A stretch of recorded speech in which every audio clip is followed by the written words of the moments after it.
tata jovem, hopi bia falta de informação. Nós temos agora sempre, nós está produto de lo que está nossa educação. Se quer men, que está bom ou menos bom ela vai, nós está implementar lo que nós ensina.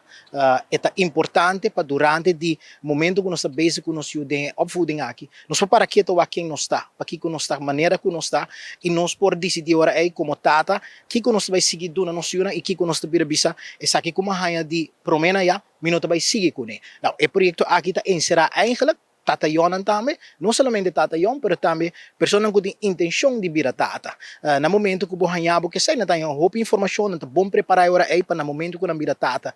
É begin, é começamento e por exemplo, na última sessão, eu viajar para mira, que não está dirigir na instância, não, eu viajar conhecimento não estava até.